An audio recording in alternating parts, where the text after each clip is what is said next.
Do you know what cheese curds, motorcycles, and surf rods have in common? Turns out the best of all come from Wisconsin. That's right. We're talking the 77-year-old, family-owned American company, St. Croix Rod, where the surf is no part-time business. Offering 41 models across 5 distinct surf series, St. Croix has been designing and handcrafting high-performance, tech-forward surf rods for decades. Simply put, St. Croix combines the best technology and components with the lengths, powers, and actions demanded by discerning anglers up and down the Striper Coast. All this to say that St. Croix is the premier choice for anglers who demand the best rods on earth. Check out the full lineup at stcroixrods.com. Beginning in the 1970s as a mail-order catalog, the Surfcaster has long been known as the source for hard-to-find surf fishing gear, and I've been personally shopping with them since the 1980s. They offer honest advice and the best recommendations regardless of your experience level, and will tailor their suggestions to what you actually need.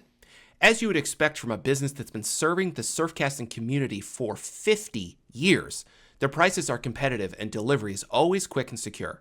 They want you to have the best possible experience in the surf and have the knowledge and inventory to put the right gear in your hands to make that happen.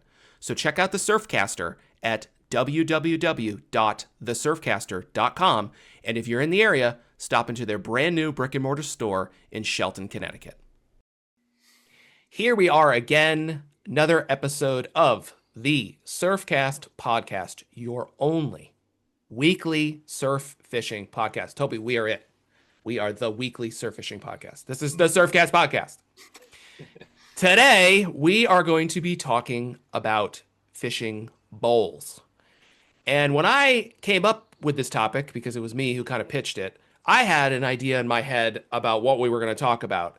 And then you started talking and you started blowing my mind. And you started saying all kinds of things that I was like, this is not what I was thinking at all. And we'll get to some of that a little bit later in the episode, I think. But I want to start off today's topic with something that I think a lot of anglers of all levels, but especially if you're newer to surfcasting, do wrong with bowls. But my fear is that you may disagree with me. That in the end, I think this is very important, but you might not, based on some things you said to me. So I'm going to pitch it to you, and you're going to just answer how you feel. All right.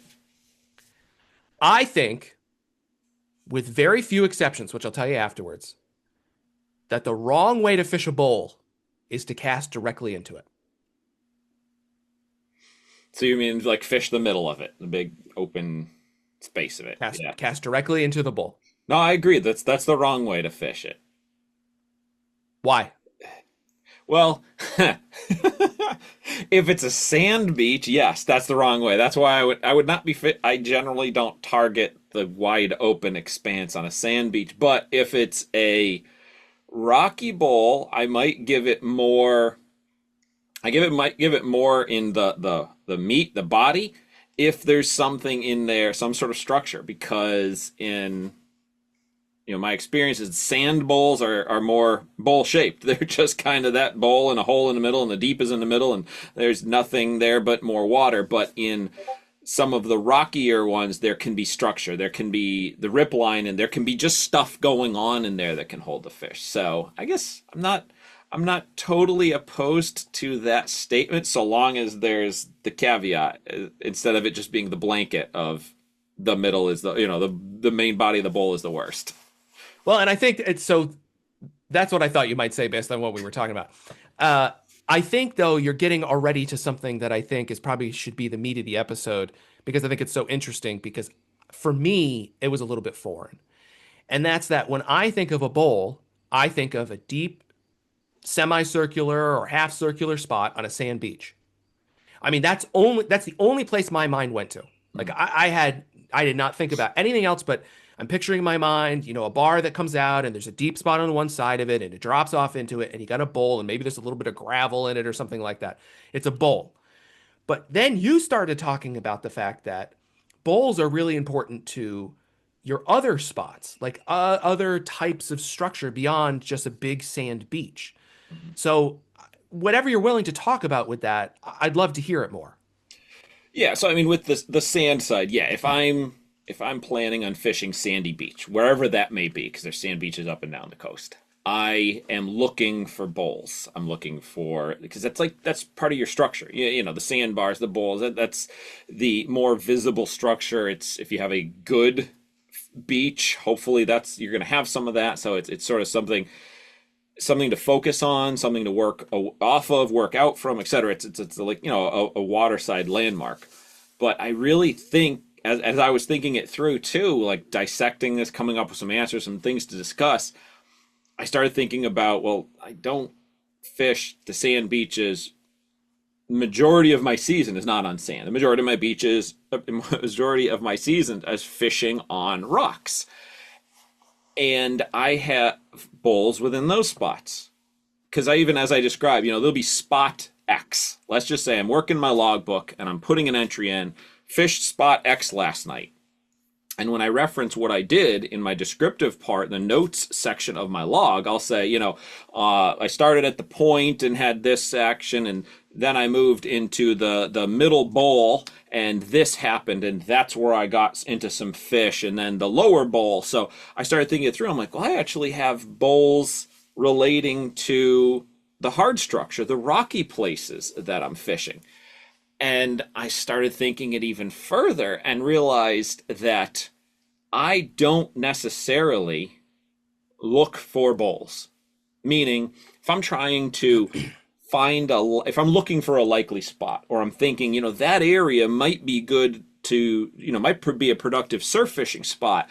Are there bowls there? No, that's not something. I look for points like that, or like major obstructions. That's like the main thing. That's where I start. But then within those areas, there's little bowls. There's smaller little pieces that, again, as I thought this through further,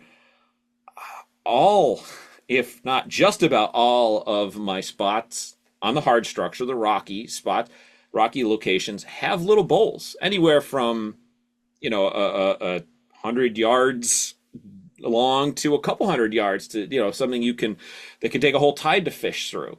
So it was kind of funny, like the evolution in the back of my mind, like only sand, kind of like you said, like, yeah, sand. And then I don't do anything else because I'm not sand fishing a whole lot. So no, bowls aren't important. But wait a second. No, the spot that I was just fishing 2 nights ago, I was primarily fishing in my logbook, which I refer to as the upper bowl of that spot. So they sort of, as I realized, are a bigger aspect of my surf fishing than I initially had anticipated.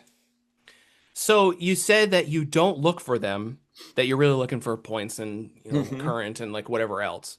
But should you be looking for them? Should we be looking for them? And before you answer, I don't think any of my spots that are outside the sand beach have a bowl. I don't think any of them have a bowl, and I don't fish the bowl. I think I knew you were going to say this because you kind of alluded to it the other day, and I was like, let's stop talking about this. Let's save it for the podcast. But there's a spot that kind of has one, honestly, but I don't fish it. I don't target it at all. But otherwise, the other spots don't really have it at all. So is it something that we should be looking for, you think? It might, yes and no. I think as you're saying that, and I'm thinking it through, like we even though we talk all the time and we have fished together on a few spots, you probably wouldn't define what I'm looking at a bowl as a bowl. Like maybe cove is more what people would perceive, or a little, because, you know, I know one of my spots that I've brought you to, we fish in what in my mind I consider the bowl. And I don't know if you know, so I think I know what you're talking about. It's more like a pocket is what I would pocket, say. But it's, I guess it really comes down to if I want to look at what the definition of a bowl is, you know, but they're in my mind similar enough, comparing it just to sort of my brain's accepted definition of a sand beach bowl, where it's a deeper spot surrounded by shallower water, essentially, you know, pocket, hole, bowl, whatever you want to call it. Like the rocky hard structures have a lot of that makeup to them. So that's why in my mind I kind of consider those to be bowls. And it also lays into the trout stream, so looking at the sort of like trout stream concept, right, of a more manageable piece of the ocean that I'm fishing, targeting, and trying to work through. Yeah, no, right. Exactly. I think that's exactly right. It's very interesting though, because I don't think that, there's an eddy, there's a pocket, there's a blah, blah, blah. There's all these other words. And I don't think that bowl is the word that gets used for what you're talking about. But you're exactly right. If it's a depression, if it's deeper with surrounding more shallow water, that is a bowl, whether it's sand or not. It's just really interesting. Can I tell you the exception that I think on a sand? We're gonna now. I'm going way back to what I said at the beginning. Can I tell you because someone's probably like, "What's the exception?" He never got to it. Toby started talking about trout streams. The exception, bait. If you're eeling, throw it in the friggin' bowl and see what happens. It's worth at least a little bit of casting. No? Yes? Yeah, and I'm not to say like working a sand beach. If I come across a traditionally defined or understood bowl on a sand beach, I'm not saying I don't cast into the middle. If I'm covering ground, let's say, which is not what I'm primarily doing, but let's just say I'm covering ground, trying to find fish. I'm looking. I'll give, let's say 40% to one corner, 40% to the other corner, and then the whole giant expanse in the middle gets maybe 20%, or maybe even got to bump those to 45s and it gets 10. So, I'll cast 2 or 3 times. I'll keep it honest, as we say sometimes, to see if there's anything hiding in there, because I don't envision them generally to be barren wastelands in that middle. I don't know if the fish at times are resting there, staging, or there could be the concept of they could corral bait into that middle area. Like there's the active constant feeding on the edges, let's say with the sand, but maybe say there's herring on a beach, or shad or bunker. They could also corral them into that open section. So I'll never ignore the wide open area. I'll definitely give it some time, and certainly if I'm eeling, I'll probably give it a little more time. I haven't really chunked the sand beaches yet, but I would definitely put some time out in there as well. And, thinking that through with the chunking side, you're still going to be dealing with the current for sure, but it's likely not going to be as much movement, as much lateral movement in the main bowl area as you would on those edges, on the drop-offs, as the sandbar dumps into the bowl. So I'm considering, if I'm fishing my weightless chunking concept in a bowl, I'm probably going to be able to keep it held in place roughly a little bit longer. So that gives more time for the fish to then come in and find my chunk that's sitting out in the middle of the bowl. I bet if you added it up, more striped bass were caught from the surf last year on plastic swimmers than any other plug, probably even more than bucktails. The reason is simple. For generations, the plastic swimmer has proven to be a versatile, effective, and affordable fish catching machine. And that's where the new Hogy OG Swimmer comes in. Unlike most of the other modern swimmers that all look and act alike, the OG Swimmer brings together a traditional design with modern enhancements to offer anglers with a unique and highly effective swimming plug unlike anything else currently on the market. With a unique wobbling action, it moves like an injured baitfish, and it's a large profile, chunky and tubular, and measuring in at 7 inches. Plus, with a downturn line tie, the OG Swimmer stays shallow, making it ideal for surf anglers. All of this is tied together in an extra hard body that's through-wired and decked out with VMC hooks and a hand-tied bucktail teaser. And just like the Hogy needlefish, you won't find a rear hook on this lure, which is better for the fish, better for your hands, and easier on your wallet. This is all part of the Hook One platform, as well as Hogy's new core philosophy, quality for today, conservation for tomorrow. To find out more about this mission, and to pick up one of these premium OG swimmers, be sure to check out www.hogylures.com.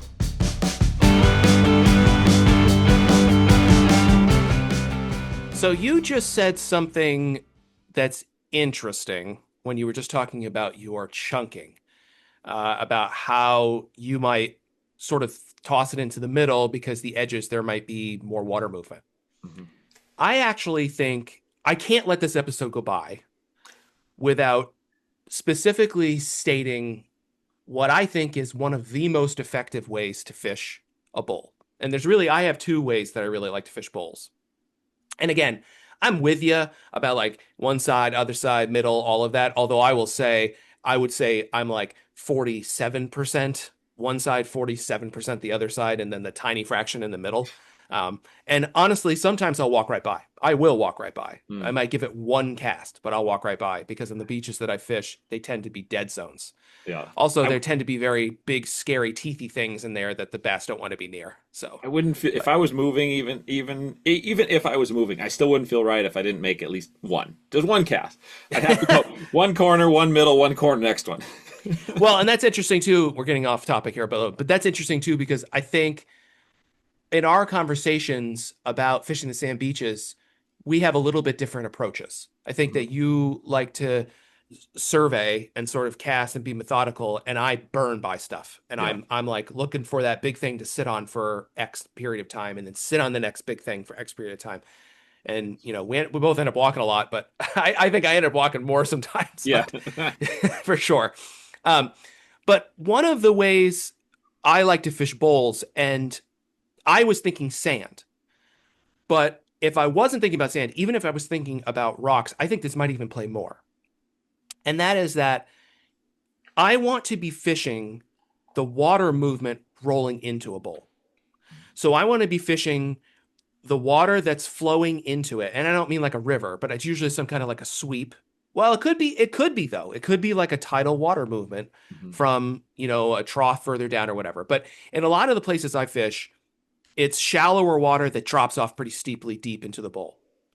And a lot of times the bass are hanging out right at the edge of that transition, either on the shallow side, so they may not even be in the bowl, or they'll be right on the deeper side of the bowl. And when I say right on the edge, I mean they are on the edge so that you cannot just cast at that edge. You cannot just cast at the edge of the bowl, because if you cast the edge, the time that the lure is spending in that strike zone is so short or non-existent that the bass will not take it.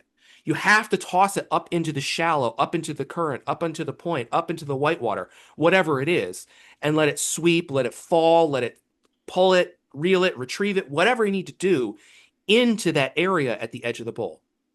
And for me, that has been one of my most effective ways to fish a bowl. And I think that it's so tempting, again, especially for beginner or intermediate anglers. But maybe someone out there is like, oh shit, I do this all the time and I've been fishing for 30 years. But I think it's very tempting to go and stand with your toes at the deepest water and cast directly out and like cast right, cast left, cast out, and cast around the edge of the bowl. It's very easy to walk by that shallow water that's completely out of the bowl, but the bowl is making a feeding advantage for the fish. So it's not necessarily just the point, because if the point was just shallow, there would be no fish on it, right? If the point was just a point, if let's say it was just a point or flat, there would be nothing on it. But it's the combination of the both. It's the bowl and the point or the shallow or the flat or whatever together that make the difference. So if you're out there on a sand beach or otherwise, now we're talking about this not being just a sand beach phenomenon. I think that is one of the number one things you should be looking for. When does that happen? When can I make that happen? What's the tide that happens? What's the wind that happens? What's the moon that happens? Whatever it is. And I think that you should be looking for that. So, and I have another thing that I like to fish too, but I'll let you comment on that if you've got any comments. Yeah, no, I definitely agree on the sand side of things. I put more effort on, like, let's just say the entering side of the bowl, where if you're taking the current flowing into it versus the current flowing out, for every 8 or 9 good bites that I've gotten into on let's see, it would probably be like 7 on the entering, maybe 2 on the exit, and then 1 in the middle, if that, maybe a half in the middle. But if I'm looking on the rocky side, keeping that comparison going where I fish and define these rocky spots as the bowls, it's pretty close to equal on the entering and the exiting sides of it. I definitely, as you were kind of going through, I was thinking through, when you were saying you like that, the shallow coming in, I absolutely approach them differently, sand versus rock. I don't fish as much on the shallow top side on the rocky hard structure.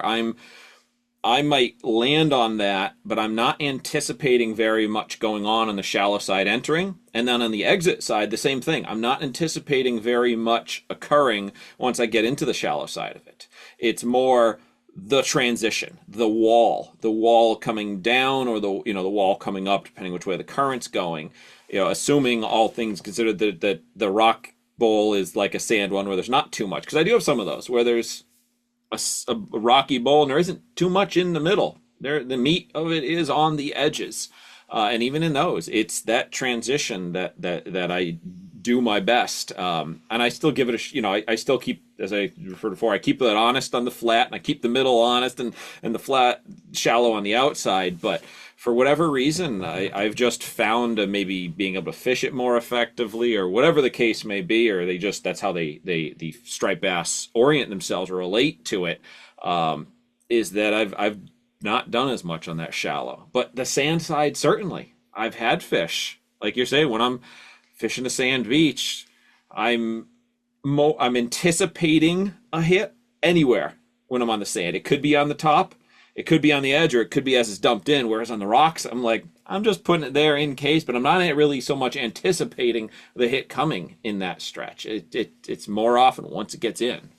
So I maybe, and you're not saying this, but I want to make sure I make it clear for the listeners, because maybe it isn't clear.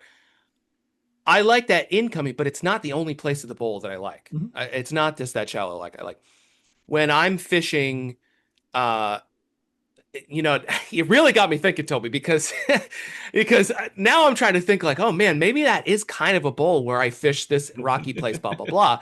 And in that particular case, which is what I was going to get to in the sand beach, anyways, is that I like the coming out, and I fish them completely differently. So when I'm talking about the coming in and the shallow and the white water or the tidal sweep or whatever, the really shallow to really quick transition into the deep, I'm swinging something in, right? Like usually like a soft plastic or a needle or something like that. I mean, you could swing anything, but those might be my two most effective weapons. Maybe a glider.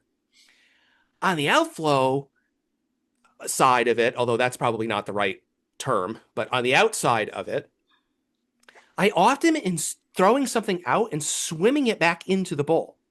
So like a darter. So like throwing it out and swimming it back in. And I'm thinking about a spot now where maybe that's what I'm actually doing. And I guess I never really thought about it as a bowl. I could have thought about it as like a pocket or an eddy. But it is kind of like that. And there is a pretty fast transition. And in that particular case, I'm throwing it out. So I'm throwing it away from, I'm like standing on so like, let's just say the bowl is on the left. So I'm standing on the far edge of the left of the bowl, and the outflow of it, the outgoing, that's to the right. I'm standing as far left as possible, pretty much. And I'm throwing my lure way out into that outgoing or outflow or movement or whatever. And I'm pulling it back into the bowl, like something that's swimming into it. And of course, that's a very different kind of presentation than, going up, like maybe standing where the deep water is and casting onto the shallow and dropping it into the deep. And I find that, honestly, it's not like 80-20. It's not like 80% of the time it's good in the shallow and 20% it's the outflow portion of it. It's more like 60-40, like 60% coming in and 40% going out. But that's because I'm fishing on the sand. I'm thinking sand. You're blowing my mind. I'm thinking sand almost exclusively when it comes to this. So I think that if you're just getting started, or you're like, I don't know what to do with the bowl, and I usually just cast a sand trough, I think that you'd be fine, throwing a soft plastic at either side, right, on the sand.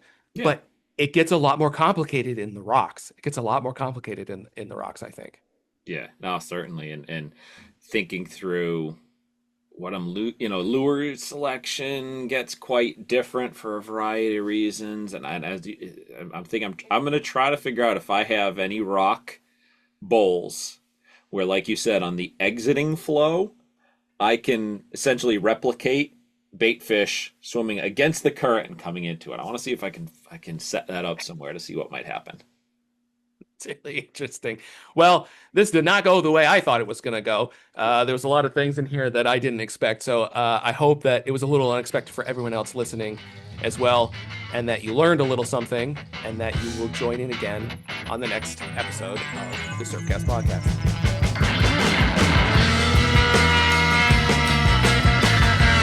This has been a weekly edition of the Surfcast Podcast. You can find out more about the podcast at surfcastpodcast.com, or definitely check us out on social media, Facebook, Instagram, at the Surfcast Podcast.